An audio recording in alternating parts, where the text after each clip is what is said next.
조금날 들어보셨습니까? 조금날.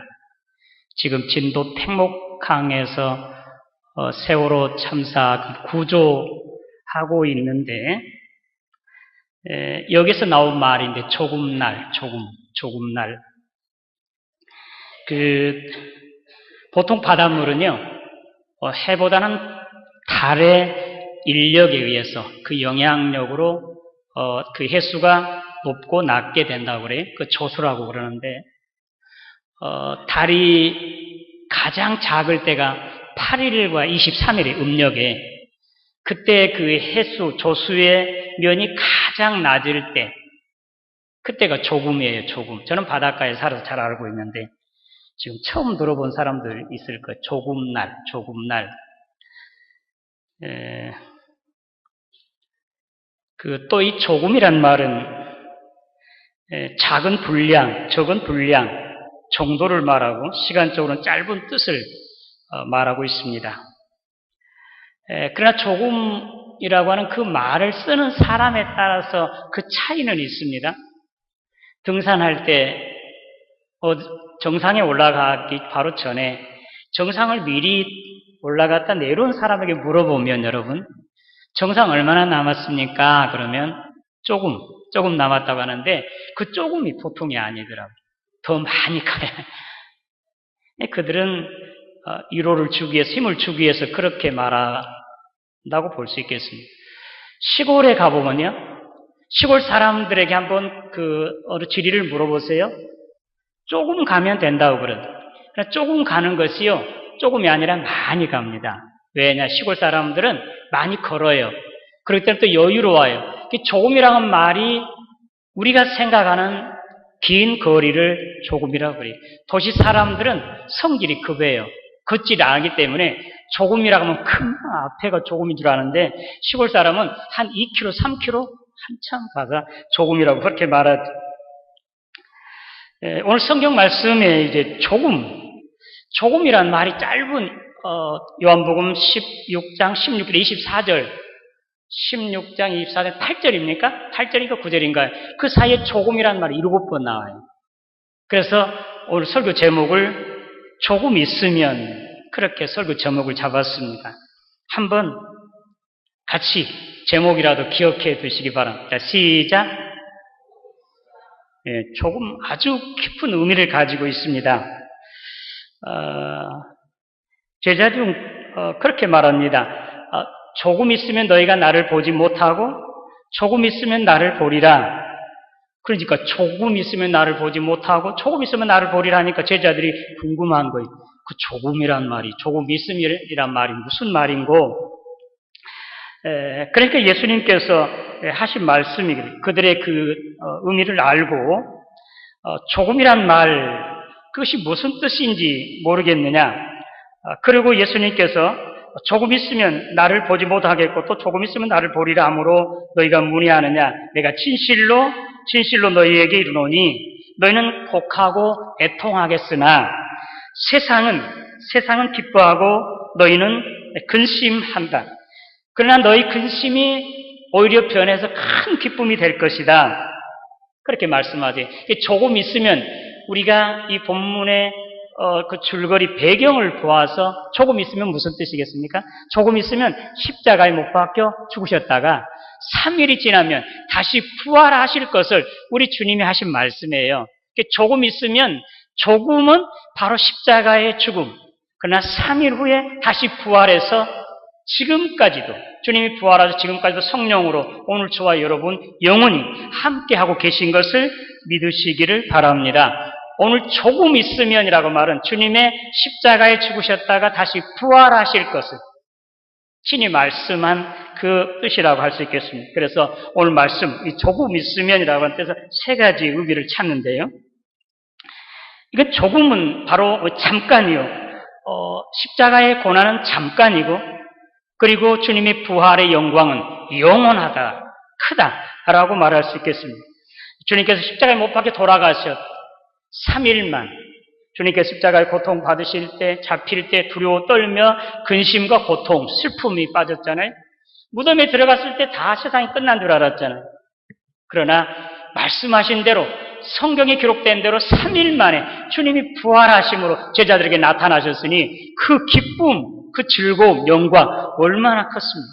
지금까지도 계속되고 있지 않겠습니까? 내가 진실로 진실로 너희에게 이르노니 너희가 곡하고 애통하겠으나 세상은 기뻐하리라. 너희는 근심하겠으나 너희 근심이 도리어 기쁨이 되리라. 여자가 해산할 날이 가까우면 걱정하고 근심하지만 그러나 해산하면 아기가 사람이 세상에 태어난 것으로 인해서 그 기쁨이 얼마나 크겠느냐. 그 기쁨이 너무 커서 그 고난 기억하지도 아니한다. 아침에 여기 와서 보니까 우리 새댁이 여기 몇이 있네요. 우리 성경 자매님이 새댁이잖아요. 그 옆에 누가 가까이 있다고 오냐면 김경희 집사님 옆으로 가까이 와. 그러면서 소곤소곤 이야기하는데 내가 여기 떨어져 있으니까 그 소리는 듣지 못하지만 지금 뱃속에 안고 있는 아기에 대해서 이야기한 것 같아요. 그래서 이렇게 배를 만져보고 이렇게 새댁은 부럽고 우리 김경희 집사님은 자랑스럽고 뿌듯하고 아기를 임신해서 얼마나 그 행복이 크겠습니까? 이제 해산의 딸이 앞으로 몇 개 4, 5개월 지나면 이제 해산하게 돼요. 걱정, 근심이 있을 것입니다. 그러나 그 해산의 고통, 걱정, 아기를 낳고 나면요. 그 아기가 세상에 태어남으로 그 기쁨 때문에 그 고통 기억하지도 아니한다는 것이죠. 주님께서 십자가의 고난 받으실 때 고통이 크고 근심, 슬픔이 많았었지만 그러나 주님이 3일 만에 다시 부활하심으로 그 기쁨과 영광이 3일 동안의 십자가의 고난 기억지도 아니할 만큼 그렇게 크고 영광스럽다. 그런 말씀입니다. 1912년 4월 14일 꼭 두 자리 숫자가 들어오네. 우리 세월호 사건은 1914년 4월 16일이죠.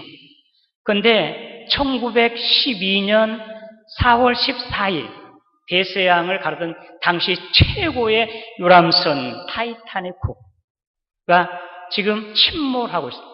근데 딱 4시간이 걸렸대. 우리나라는 지금 얼마 걸렸습니까? 2시간 가까이 됩니까? 그런데 이제 선장이 침몰해 가자 구명보트를 이제 띄워놓고 여러분 내리세요. 어린아이 여자부터 태우기 시작했습니다. 그런데 딱 두 사람이 타지 않았습니다. 급하게 배 선실 안으로 들어가게 되는 거예요. 그래서 조마조마하고 기다리고 있는데 한 사람은 나왔어요.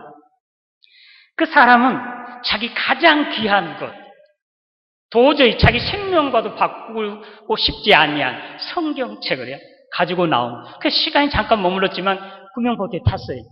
근데 다른 한 사람은 그때까지 나오지 않았어요. 구명보트는 떠나고 말았습니다. 한 사람은 나중에 그 사람 어떤 사람인지 아세요? 한 손에는 무거운 보석함을 한 손에, 다른 한 손에는 그 돈 보따리를 들고 무겁게 오고 있었어요. 자기 보석함을 찾으러 또 그 선실에 조난 당하니까 다 내버렸을 거 아니에요? 그걸 주섬주워 모아가지고 오느라 시간이 지금까지 대서양 바다 깊은 속에 빠져서 나오지 못하고 있다는 사실. 실제요. 역사적인 사건. 야고보서 4장 14절 말씀 가운데 오늘이나 내일이나 어느 도시에 가서 장사하여 이윤을 남기겠다고 하는 자들아 너 인생이 무엇이냐? 너 인생은 잠깐 보이다가 없어지는 안개와 같은 것이다. 그러므로 너희가 하나님의 뜻이면 이것도 하고 저것도 하여야 할 것이니라. 그렇게 말씀하고 있습니다. 우리 인생은 70, 80이지만 또 요즘은 강건해서 90, 100수까지도 하지만 안개와 같이 잠깐 지나가는 것에 불과하는 거죠. 주님께서 친히 말씀하신 누가복음 16장의 부자와 나사로 이야기. 나사로는 이 세상에서 고통과 괴로움, 가난 때문에 질병으로 괴로워하다가 하나님의 나라 이루를 소망하고 살다가 죽어서 아브라함 하나님 품에 안겼습니다. 그러나 그 부자는 매일매일 잔치하고 즐거워합니다. 보약도 먹었을 것도 건강하게 장수도 할 것입니다. 그러나 그는 죽었으니 어디로 갔습니까? 뜨거운 지옥불 가운데 고통과 괴로움 가운데 견디지 못하여 그 나사렛 손가락 끝에 물 한 방울 치겨달라고 애원하지만 그 물 한 방울 치기지도 못하고 지금까지 2000년이 넘었습니다. 아니 앞으로 영원토록 그곳에서 고통과 괴로움 가운데 살 수밖에 없을 것입니다. 오늘 십자가의 고난은 잠깐이에요. 그러나 부활의 영광은 영원한 것이 눈에 보이는 것 잠깐 있다가 지나가는 것 이것에 목숨 매어 살지 말으시고 보이지 않는 영원한 것을 소망하면서 그것을 향해 열심으로 살아가는 저와 여러분 되시기를 주님의 이름으로 기원합니다. 오늘 말씀 이제 서신서 사도행전 1장에 유다와 마띠아 이야기가 나옵니다. 예수님이 12제자 가운데 가론 유다, 그는 은 30냥에 예수를 팔아 넘겼습니다.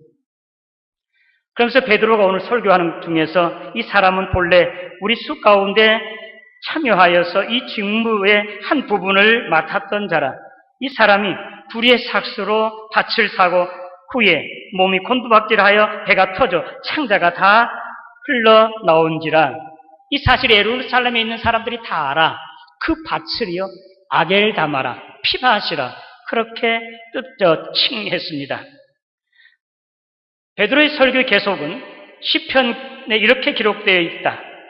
그의 거처를 황폐하게 하시며 거기 거하는 자가 없게 하소서 하였고 또 일러스되 그의 직분을 타인이 취하게 하소서. 시편 109편 8절에 있는 말씀을 들어서 요한의 세례부터 주님이 우리 가운데서 들려올리심 받을 때까지 우리 가운데 출입하실 때 지금부터 지금까지 그때부터 지금까지 우리 함께 있는 사람 중에 한 사람을 택해서 우리의 직무를 우리와 함께 예수의 부활을 증거하게 하자 하고 제비를 뽑은 것이 바사바라고 하는 요한과 마띠아 두 사람이 이제 선택되어 가지고 두 사람 중에 제비를 뽑았습니다. 그래서 마띠아가 거기에 당첨이 된 마띠아가 거기에 통과한 것. 그래서 예수님의 12제자 가운데 한 사람이 속하게 되어서 계시록 4장과 21장 하나님의 보좌에는 24장로들이 둘러있는데 거기에 금 면류관을 쓰고 앉아있는 예수님의 12제자 가운데 하나로 속하게 되었습니다. 할렐루야! 여러분, 교회에서 투표하는 것 여러분 잘 아셔야 됩니다. 우리 교회도 전에도 그랬고 또 앞으로도 투표하실 것인데 여러분 투표는 바로 하나님의 일을 이루는 것이기 때문에 투표할 때 여러분들이 사적으로나 개인적으로 어떤 불의한 일을 한다든지 잘못 생각하면 안 됩니다. 제가 1988년 3월 노회에 이제 목사 안수를 받고 4월 달에 취임식을 하게 됐어요. 정읍입니다. 거기에 저와 똑같이 이제 취임받기 위해서 장로 두 사람이 세워졌어요. 한 사람이 2차 투표에 들어갔는데 3분의 2가 부족했어요. 선임 장로님이 두세 표를 채웠어요. 그때가 1988년 저와 똑같이 이렇게 이제 그 장립식을 임직식을 했습니다. 제가 정읍에서 김제로 온 것이 1992년 4년이 지났습니다. 그리고 조금 있다가 이런 소식을 들었습니다. 그의 부인은 그 부는 제가 이름 밝혀도 됩니다. 왜냐하면 그 장로님 이름이 박동철, 저는 김철동, 철동 동철이 똑같아요. 이름만 바꿔줬어요. 아주 성실해요. 농사를 많이 지었어요. 그런데 자기 부인은 허매순 권사님, 아주 신령하고 교회 충성 봉사, 신의 은사도 많이 나타났습니다. 계속 밤새워 기도하기도 했습니다. 그런데 그분이 스스로 목숨을 끊었습니다. 여러분, 교회에서 투표하는 것, 또 교회에서 투표하는 것뿐만 아니라 교회에서 봉사하는 하나하나 다 이것이 하나님의 일인 것을 기억하시고 하나님의 공연은 정말 두렵고 떨리는 것. 함부로 여러분들이 여러분의 생각대로 그렇게 잘못해서는 절대로 안 된다는 사실을 여러분들은 깊이 새겨들어야 됩니다. 그리고 이제 가룟 유다, 그가 은 30냥에 왜 예수님을 팔아 넘긴지 아세요? 그는 예수님 12제자와 공생활할 때 회개를 맡은 사람, 신실한 자요, 충성된 자여서 그럼 예수님께 그에게 회개를 맡겼지 않겠습니까? 그런데 요한복음 12장에 옥합을 깨뜨린 한 여인의 이야기가 나와요. 그니 요한이 이 가룟 유다가 화를 내요. 이 세상에 300데나리온이라는 이 어마어마한 돈의 값으로 팔아가지고 가난한 사람들에게 주어야지 어떻게 이렇게 그냥 깨뜨려가지고 예수님의 머리에 부을 수가 있겠느냐고 막 화를 내요. 다른 제자도 거기에 속했습니다. 근데 그는 강도라고 그렇게 회개를 맡았기 때문에 이렇게 해서 빼돌리려고 그렇게 했다거나 가룟 유다는 열심히 하고 충성했지만 그런 세상적으로 예수님께서 메시아요 이스라엘 왕이 되면 자기는 이제 한 장관이 되어서 이제 권세를 부리고 명예를 누리면서 채무를 얻기 위한 것이 목표였어요. 그건 예수님께서 이제 인자가 십자가에 못 박혀 죽었다가 다시 3일 만에 부활하리라 말씀하니까 그리고 인자가 섬김을 받으러 온 것이 아니라 도리어 섬기로 하고 모든 사람들을 위해서 생명을 대속물로 내어주기 위해서 왔다고 하니까 예수님을 배반해버린 30냥의 파란 농부였습니다. 그 세상의 것, 세상의 명예와 권세와 재물, 눈에 보이는 것 이것 쫓아서 하는 그 가룟 유다가 예수님을 팔아넘겨버리고 여같이 그가 배가 터져서 창자가 다 흘러나오고 이런 저주를 받게 되는 것을 오늘 우리가 다 알고 있잖아요. 오늘 저와 여러분 이 세상에 보이는 것, 눈에 보이는 것 그것에 그냥 죽자 살자 목숨 내어 맡기면서 그냥 그것에 매여 있는 자들이 되지 않기를 주님의 이름으로 기원합니다.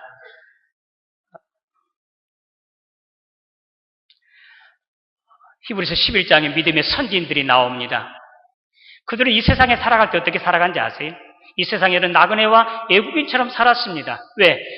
보다 더 나은 본향을 사모했기 때문에 하나님께서 그들의 하나님됨을 하나님이라 일컬음을 부끄러워하지 아니하시고 그들에게 한 성을 예비해 두었으니 하늘에 있는 것이다. 천국을 그들에게 예비해 두셨습니다. 이 세상에는 나그네와 애국인처럼 살았습니다. 거기에 나온 믿음의 선진 가운데 모세가 나와요. 그는 바로의 공주의 아들이 되어서 그냥 권세 명예 떵떵거리면서 그 애굽의 왕의 대를 이어서 살 수 있었습니다.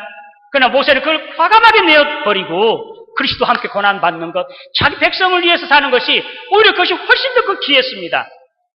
그래서 내어버리고 뛰어나왔습니다. 광야에 40년 양을 치고 살았지만 다시 애굽으로 가서 이스라엘 해방시키고 가나안 땅, 약속의 땅으로 이스라엘을 이끌어가는 그런 하나님의 사람이 된 것을 믿으시기를 바랍니다. 만약에 여러분 모세가 그 바로의 공주의 아들이 되어서 왕위를 이어받을 세상 권세와 명예, 재물 이런 것에 빠졌다면 나오지 않았으면 오늘 우리 모세 알지도 못할 것입니다.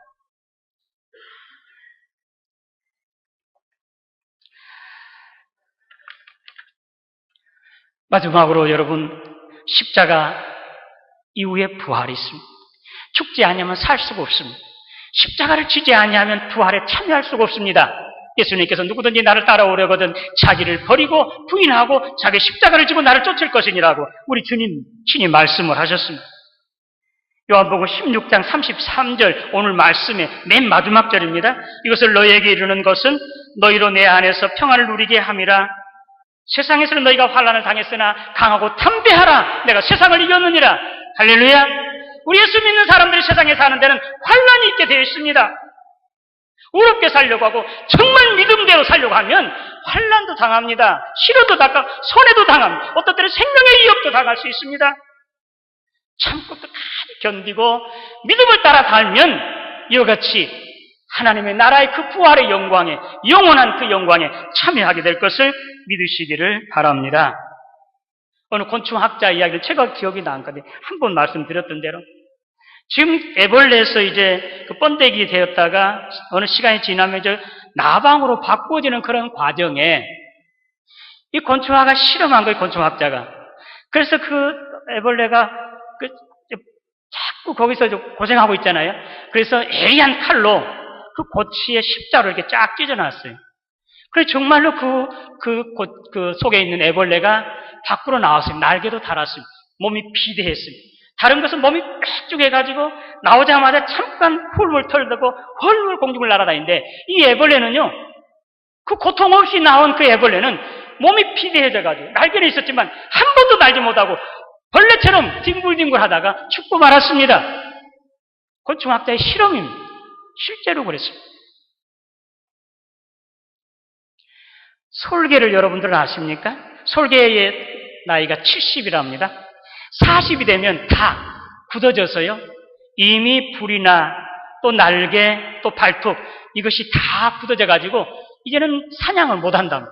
늙어 빠져 죽게 돼요. 그런데 이때 40세가 되어서 이 솔개는 깊은 산속 그리고 높은 곳에 가서 바위에다가 그냥 뿌리를 피가 나도록 쫓는다고 그래요. 쫓고 그리고 자기의 그 머리 그 깃털을요 막 입술을 빼가지고 피를 나도록 막 뺀다고 그래요. 그리고 발톱을 막 돌에 치고 피가 펄펄 나는데도 그 굳어진 것들을 다 내어 이제 잘라 떨어지게 되면 새것이 나가지고 앞으로 30년간을 더 아주 건강하게 사냥하면서 살 수가 있다고 합니다. 곤충학자의 이 실험과 이 매 생애를 한번 깊이 생각해 보아야 할 것입니다. 주님께서는 친히 누구든지 나를 따라오는 자기를 버리고 자기 십자가를 지고 나를 쫓을 것이니라고 주님 말씀하십니다. 우리가 이 땅에서 주님을 따르면서 십자가 그냥 금으로 된 것 그냥 형식적으로 이렇게 따라 메고 다니는 것이 아니라 십자가는 바로 죽음입니다. 수치와 모멸입니다.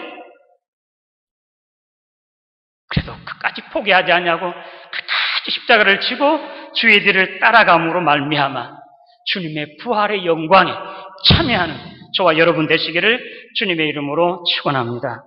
하나님 아버지 은혜 감사합니다. 조금 있으면 너희가 나를 보지 못하고 조금 있으면 나를 보리라고 말씀하신 조금 있으면 말씀을 우리가 이 시간 들었습니다.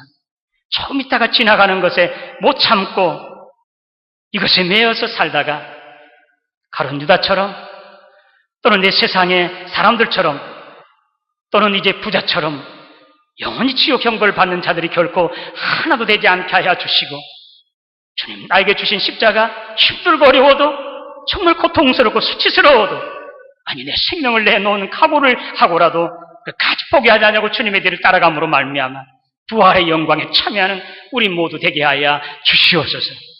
예수님의 이름으로 기도드리옵나이다.